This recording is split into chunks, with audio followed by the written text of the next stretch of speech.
Hey everybody, thanks for stopping by. Hope you're having a great day and hope you're well. When you're seeing this, it's going to be Christmas Day. Hope you got lots of presents from Santa. I'm doing a retro recipe that's called Fruit Ambrosia. I haven't made this recipe, if you could believe it, for about 30 years. And it's actually something that kicks up from around the 1950s when there was all those jelly molds and vegetable aspics and all those kind of things for dessert. This one's one of those, but it's absolutely delicious.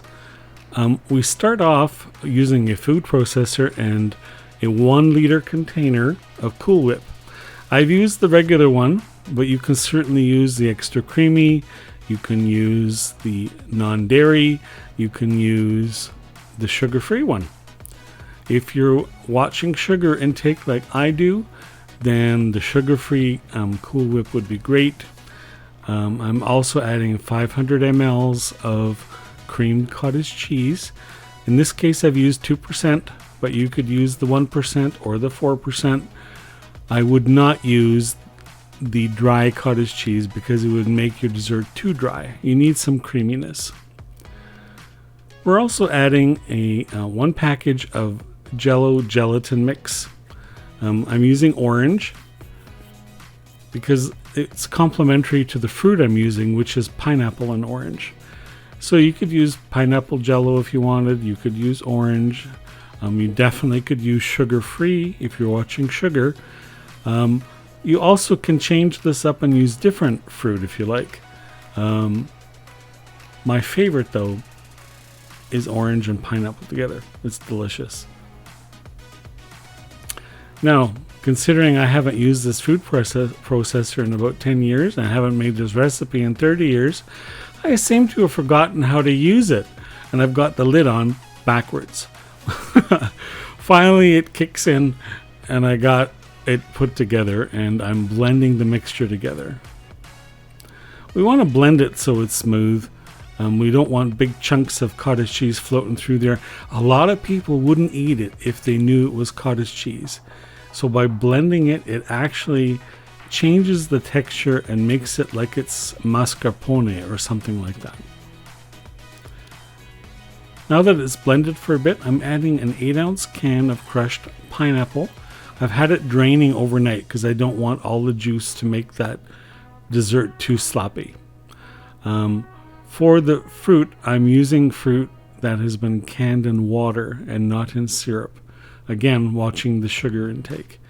I mean, if you're eating this after Christmas dinner, you've probably had enough sugar and fat for one day. So here's the reprieve.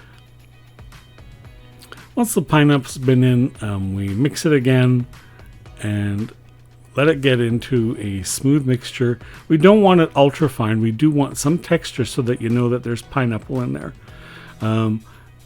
It's one of these desserts where you eat it and you go like, what is the fruit in there? And then you realize that it's little pineapple bits.